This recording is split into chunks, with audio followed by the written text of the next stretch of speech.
2003년 10월 12일에 벌어진 사건인데요. 엄마 김 씨입니다. 엄마가 자신의 두 딸과 조카를 데리고 수영장에 갔는데 잘 놀고 있던 둘째 딸이 물 위로 축 처진 채 떠오릅니다. 이때 수영장에서 이 아이를 발견한 40대 남자도 엄청 놀랐어요. 그래서 급하게 이제 이 아이를 수영장 밖으로 물 밖으로 이제 끌어냈는데 그러자마자 바로 이제 그 근처에 있던 그 안전요원이 와가지고 뭐 CPR이라고 그러죠. 네. 이제 그 심폐소생술을 실시를 하게 됩니다. 급박한 상황이죠. 예. 심폐소생술을 그 당시 하니까 이 아이가 잠깐 정신을 차렸어요. 네. 그리고 뭐 몇 마디 말도 시키니까 말도 또 대답도 했다 그래요. 그런데 이 아이를 병원으로 옮기고 나서 약 5분 정도 남짓 시간이 흐른 다음에 불행하게도 이 아이가 결국 사망을 했습니다. 어? 이게 단순히 익사라고 처리하기에는 아주 석연치 않은 점이 상당히 있었는데요. 우리가 일단 저 물에 풍덩 빠지면 어떤 행동을 취하죠? 일반적으로 우리들이 뭐 헤엄을 살려주세요 치죠. 하거나 뭐 허우적대면서. 네. 살려주세요 뭐 사인을 보내겠죠? 그렇습니다. 그런데 이 안전요원의 말을 들어보니까 그런 소리를 전혀 들은 바가 없고 그 수영장에서 그다음에 그냥 그 아이는 의식을 잃은 채 조용히 물 위로 둥 떠오른 거예요. 뭐 다들 아시겠지만 익사하면 떠오르는 게 물을 많이 먹는 거잖아요. 네. 그러니까 누르게 되면 위 속에 들어있든 폐 속에 들어있든 물이 바깥으로 나오게 되는데 이 아이한테는 그런 게 없었어요. 그러니까 좀 이상하죠. 네. 바꿔서 얘기하면 얘는 물을 먹지 않은 거잖아요. 아, 그렇죠. 정확하게 잡아내신 예. 거예요. 네. 그러니까 심폐소생술을 했는데도 토해내지도 않았는데 또 의식을 잠깐 차렸다가 또 잃었다. 네. 이게 이제 핵심 포인트인 거죠. 이 경우에 이런 상황에 수사기관에서 이 아이를 부검을 좀 해보자. 근데 이 사건에서는 사건이 발생한 곳이 수영장이에요. 네. 수영장 측도 당사자 입장에 들어가거든요. 이해관계가 그쵸. 있어요. 이거는 익사라고 보기에는 자기들도 이상하다고 판단을 했던 것 같아요. 그래서 수영장 측에서 이거는 익사 아닌 것 같다. 이거 부검해달라. 오히려 더 주장을 해요. 근데 문제는 네. 가족 중에 반대하는 사람이 있으면 사실은 네. 부검하기가 어려울 때도 있거든요. 이 경우에는 근데 어머니가 부검을 극력하게 네. 반대했어요. 맞습니다. 근데 그때 이걸 담당했던 담당 검사 분이 부검을 해야 된다는 생각을 했습니다. 그러니까 이거는 수영장 측에서는 원하는데 가족은 원하지 않고, 근데 검찰 측에서는 부검을 해야겠다 하고 이제 의뢰를 하게 된 거죠. 사람이 사망하고 난 다음엔 시반이라는 게 생겨요. 그러니까 누워 계시면 아랫방향으로 약간 색깔이 약간 진한 붉은색이 보이게 됩니다. 이게 일반적으로 돌아가시면. 피부가요. 그렇습니다. 피부가. 근데 이 아이한테는 핑크 같은, 그러니까 선홍색이라고 부르는 그러니까 밝은 적색이 보인 거예요. 그리고 근육에서도 밝은 적색이 보이게 된 거예요. 밝은 적색이 보인 건 크게 세 가지 이유가 있습니다. 첫 번째, 동사예요. 동사. 얼어서 네. 죽은 거. 두 번째, 일산화탄소 중독이에요. 네. 세 번째, 청산가리 중독입니다. 청산가리? 놀랍게도 세 번째였습니다. 즉, 청산 중독이었습니다. 아이의 혈액에서 16.2 마이크로그램 퍼 밀리리터라는 수치가 나왔는데요. 청산이. 네. 이게 어느 정도 수치냐면 어른에서도 사망을 일으킬 수 있는 혈액 내 농도가 5예요. 5 마이크로그램 퍼 밀리리터. 3배가 넘네요. 16.3 그렇죠. 3배가 넘죠. 근데 이게 또 어린아이여서 어린아이의 죽음을 목도하시거나 부검을 하시거나 할 때는 감정이 굉장히 복잡하실 것 같은데 그 어린이 부검할 경우에는 사실 굉장히 마음이 무겁습니다. 왜냐하면 어린이 같은 경우 아직 인생을 제대로 살아보지도 못한 상태이기 때문에 부검이가 받은 스트레스도 커서 실제로 국립과학사연구원을 몇 년 전에 그만두신 저희 법의관께서도 마음의 부담감, 특히 어린아이를 부검했을 때 그 부담감이 매우 컸다라는 거를 호소하기도 했어요. 저도 역시 아이를 부검할 때마다 이게 굉장히 큰 스트레스로 다가오긴 합니다. 다만 이걸 저희가 하지 않으면 이 사건을 해결할 수 없기 때문에 저희가 집중해서 하려고 노력은 합니다. 우리 수사관들도 이제 어린아이를 특히 이제 영아 같은 경우 요만하잖아요. 그 아이를 싸가지고 이렇게 들고 갈 때요. 아, 가서 그 부검하는 곳에 내려놓을 때 진짜 미어지죠. 가장 힘든 게 아마 아이들 영아 부검할 때, 의뢰할 때 이때일 겁니다.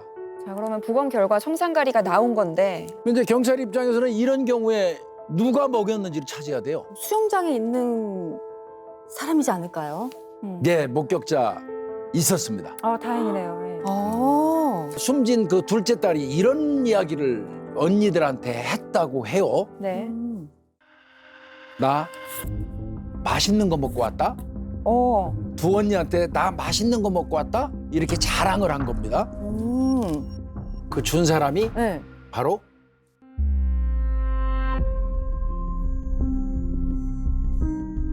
아이의 엄마입니다. 말도 안 돼.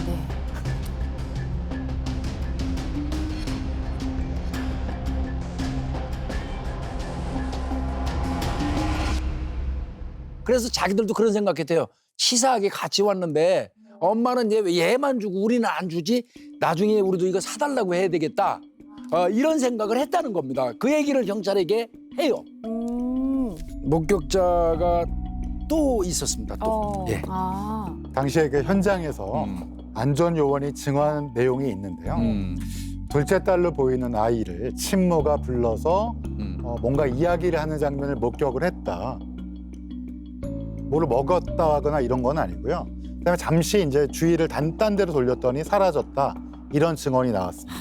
어쨌든 단둘이 시간이 있었던 거네요. 그렇습니다. 둘째 딸과 엄마만 단둘이 있는 시간. 경찰 입장에서는 일단 엄마를 합리적으로 의심할 수밖에 없는 그런 상황이 연출된 거거든요. 네. 그런데 그 와중에 또 의심스러운 정황이 하나 더 발견이 돼요.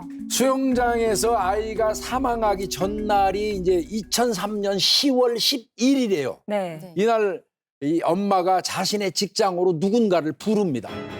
누군가를 오도록 불러요. 네. 그게 바로 보험 모집원을 부른 겁니다. 보험 들어주시는 분을 부른 거예요. 보험 설계사 같은 분들. 예. 이상한데요. 아이가 사망하기 하루 전날. 사고 전날에 보험 모집원을 자기 직장으로 불러요. 그래가지고 딸의 상해보험을 들어요. 딸의 상해보험을 들었는데 그 당시에 교통상해로 2억 원, 그다음에 상해 후유장애로 30만 원, 상해 사망 시에 200만 원을 받게 되는 보험을 급히 가입을 하게 되는데 그런데 문제가 둘째 딸만 아니 그러니까요. 그것도 첫째 딸만 네. 들었어요. 첫 아이는 안 듣고? 네, 그렇습니다. 어머. 근데 여기서 하나 더 의심스러운 하나의 보험이 더 있습니다. 이 수영장에서 아이가 고객이 사망했을 때 1억 원을 네. 배상해주는 보험이 들어져 있다고 해요. 1억 원이란 큰 돈을 배상해주는 보험이 있는 수영장에서 수영장이 잘못해서 아이가 사망했다 이렇게 주장이 된 거죠. 실제로 아이가 사망하고 그 이듬해 1월 달에 보험금 지급을 청구 시도를 했습니다. 사실상 의심이 이제 거의 확신으로 바뀌는 순간이 되겠죠. 엄마는 뭐 계속 어느 부부가 내 자식을 그렇게 죽이겠느냐 강력하게 이제 부인하고 이러니까 자, 이 엄마가 과연 거짓말을 하느냐 안 하느냐를 경찰이 알아내야 되는 입장이 돼버립니다. 그게 바로 뇌파 검사입니다. 뇌파 검사. 예. 이 뇌에는 이 무수히 많은 신경세포들이 있습니다. 이 신경세포들이 활동을 하면서 이 아주 미세한 전기적인 신호를 발생시키거든요. 이런 전기적 신호를 증폭시켜서 기록하는 것이 바로 이제 뇌파 검사라는 건데요. 그럼 이 똑같은 검사를 김 씨에게도 시행을 했다는 건데 뭘 알아낼 수 있었나요? 네, 문제는 이 청산염을 어떤 간식에 넣었느냐가 이제 관건이 되는데요. 그래서 이제 딸기 우유, 바나나 우유, 뭐 알로에 주스, 오렌지 주스, 뭐 젤리, 요구르트 이런 아이들이 좋아할 만한 간식을 이제 사진으로 제시하면서 뇌파를 측정을 해본 거죠. 그래서 뭔가 결과가 나왔나요? 네, 요구르트에서 가장 강한 반응을 나왔습니다.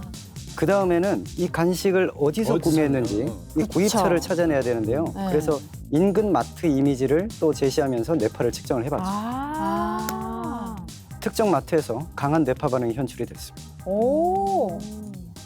하나의 검사를 더하게 되는데 네. 그게 바로 네, 미세 표정도 같이 봤어요. 미세 미세 표정. 표정이요? 그럼 뭐예요? 네, 미세 표정은 0.25초 안에 나타났다가 사라지는 표정을 말합니다. 나타났다. 범인들은 사건과 관련한 질문을 딱 받으면 아주 강한 내적인 정서를 경험하게 되거든요. 그래서 이것을 이제 감추기 위해서 표정 연기를 시도합니다. 이제 그 과정에서 진짜 표정이 살짝 나타났다 사라지는 거죠. 그래서 우리 행동 분석관들은 1초를 30프레임으로 끊어가지고 아주 세밀하게 그 표정을 관찰하죠. 한번 볼까요? 아이가 왜 죽었는지 짐작이 가는 것이 있나요?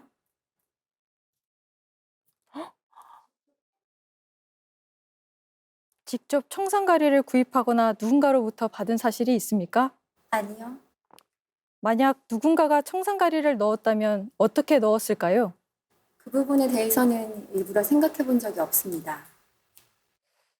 실제 김 씨를 조사할 때 나누었던 대화 내용인가요? 네, 그렇습니다.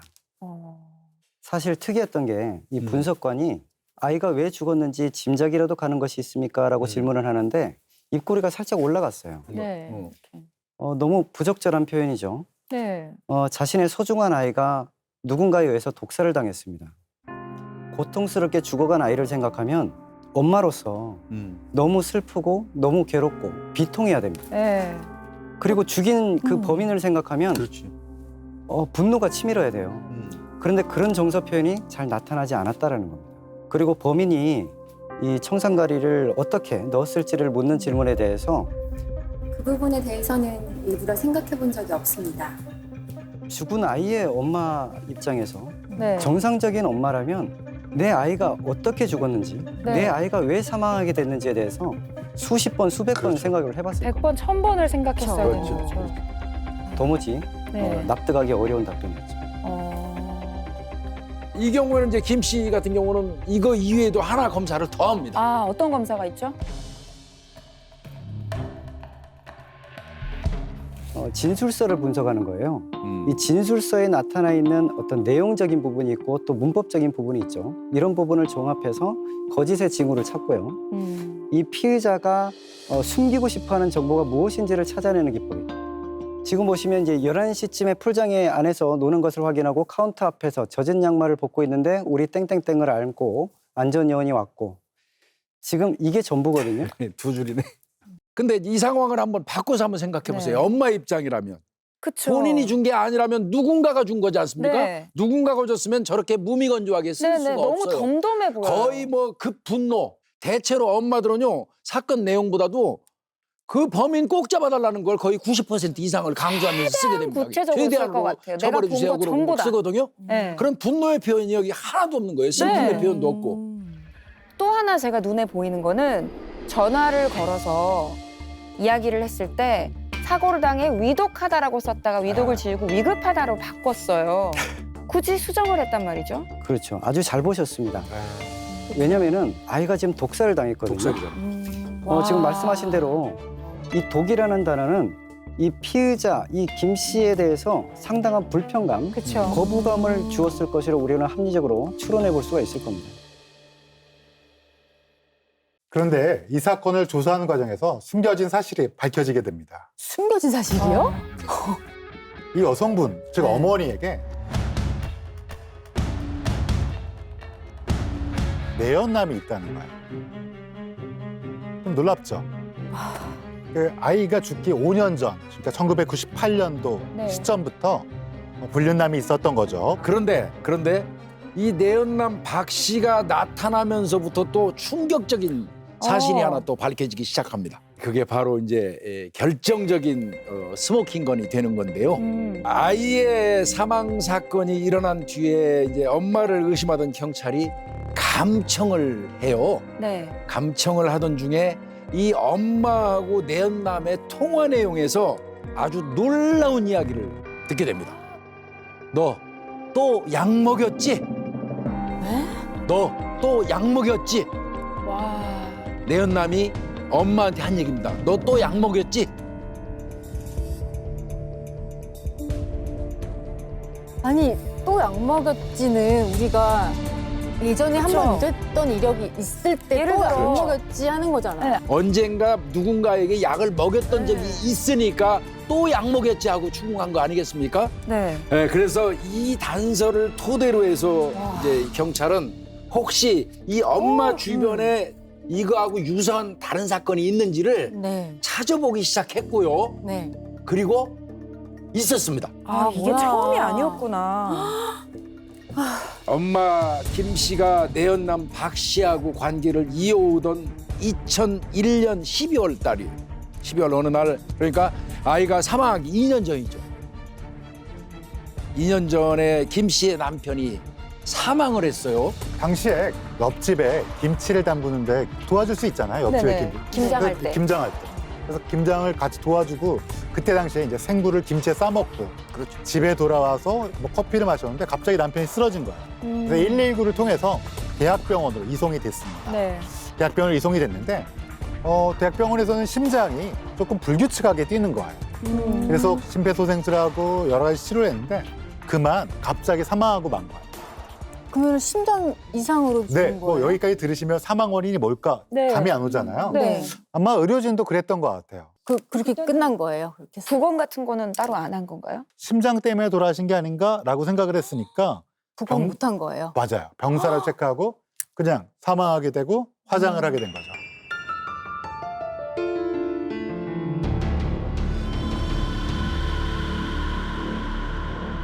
그래서 남편도 혹시 보험을 들었는지 여부를 당연히 경찰이 확인을 하겠죠. 네. 네. 해봤더니 총 4개 정도의 보험을 들었는데요.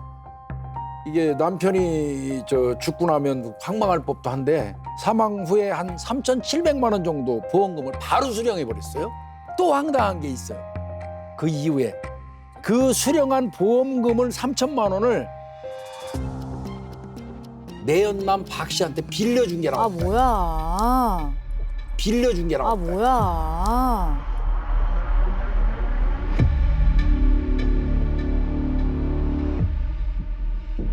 네. 근데 또 한 건이 나옵니다. 남편이 사망하고 나서 한 8개월 정도 지난 다음에 발생한 건데요. 2002년 8월 달입니다. 여름이죠. 네, 네. 이때는 이 김 씨의 옆집에 그 친구 장 씨가 살았어요. 김 씨의 친구. 그러니까 여성분이죠.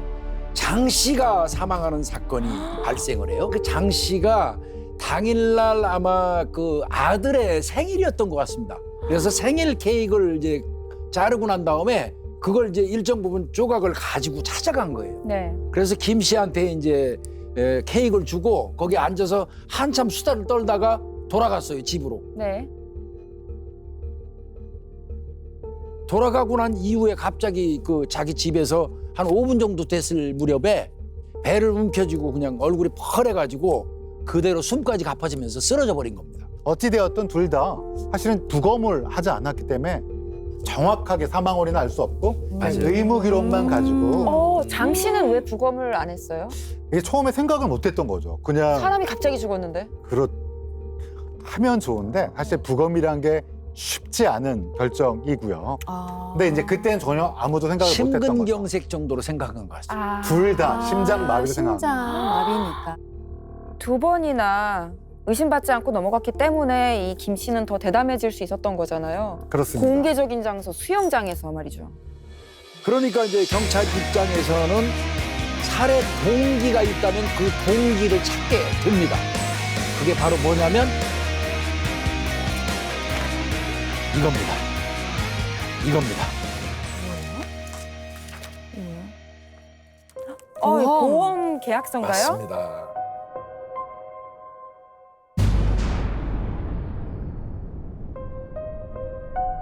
아니 수익자가 어떻게 이 김씨로 되어 있죠?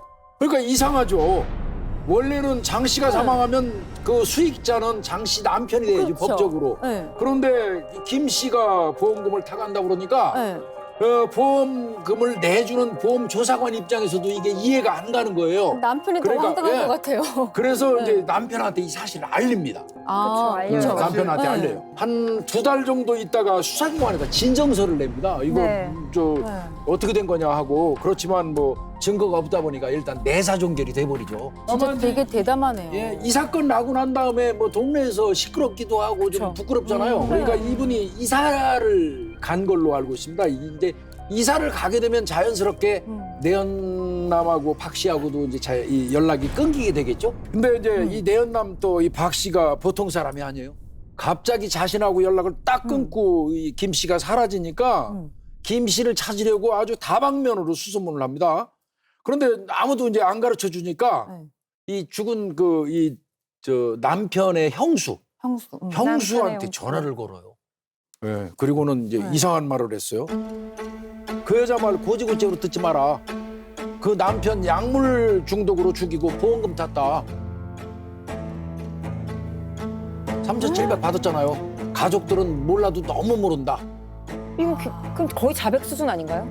그러니까 제3자를 통한 자백. 더 황당한 거는 이 둘째 딸이 죽었잖아요. 사망했잖아요. 그때 이제 부검을 엄마는 반대했잖아요. 근데 그때 이 내연남 박 씨도 같이 반대를 했다는 거예요.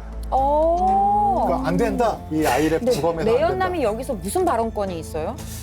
사실은 발언권이 없죠. 없죠?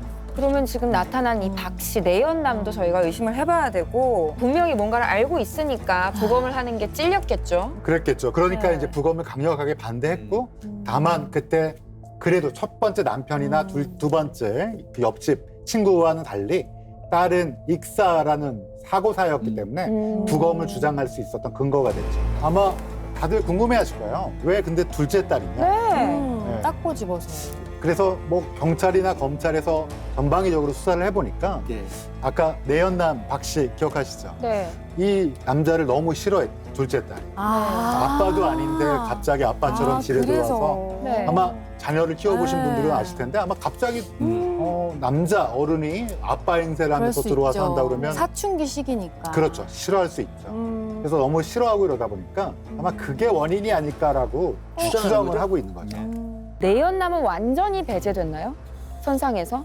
내연남. 네. 일단은 남편의 죽음과 또 뭐 여러 사람들의 죽음하고 연관돼서 거기서 뭔가가 나왔어야 되는데 왜 남편이 죽었을 때도 보험금 일부를 본인이 빌렸잖아요. 빌려간 부분은 네. 있죠. 빌려간 부분이지만 뭐 그거에 범죄하고 직접적으로 연결되기는 어렵지 않습니까? 그리고 그리고 어차피 예. 그때 수영장에서 아이가 사망했잖아요. 네네. 그러면 수영장에 같이 갔던 남자가 만약에 내연남이었다. 그러면 아마 경찰에서 철저하게 수사를 했을 그럼 텐데. 의심했겠죠. 근데 이제까지 쭉 보셨지만 잘 빠져나갔네요. 잘 빠져나가고 엄마가 사실은 아이에게 요구르트 아까 말씀하셨지만 그런 여러 가지 상황이 죄송해요. 있으니까 혹시 그런 요구르트를 내연남이 집에 냉장고에 미리 넣어놨을 수도 있지 않아요? 여기서부터는 방송이 될지 모르겠지만 네. 네, 그럴 가능성도 충분히 있죠. 근데 충분히 가능하죠. 아마 구입한 대를 네. 한 마트가 것도 특정이 됐죠. 엄마가 엄마가 샀어요? 네, 스스로? 결국 엄마는 인정을 안 하고 있는 거죠? 그렇죠. 너무 의심스러운 사건만 지금 3사건이 있었는데 다만 결국 판결이 어떻게 났는지. 근데 이제 검찰에서 기소를 앞서 2건은 하지 못했습니다. 그렇죠. 워낙 뭐 의심스럽지만 사건 번호 자체가 없는 거잖아요. 그렇습니다. 검찰에서는 이 엄마 김 씨를 진범으로 확신을 했고요. 그래서 사형을 구형합니다. 그리고 이제 치열한 그 법정 공방 끝에 무기징역을 선고했고요. 항소심에서도 마찬가지로 무기징역을 선고받았고 현재 교도소에 복역 중에 있습니다. 그래도 이 사건이 의미가 있는 것은 이 법의학적 소견이라든지 진술 분석, 뇌파 분석, 행동 분석까지 이런 과학 수사 기법을 총동원해서 유죄 판결을 이끌어냈다는 점에서 의의가 있습니다.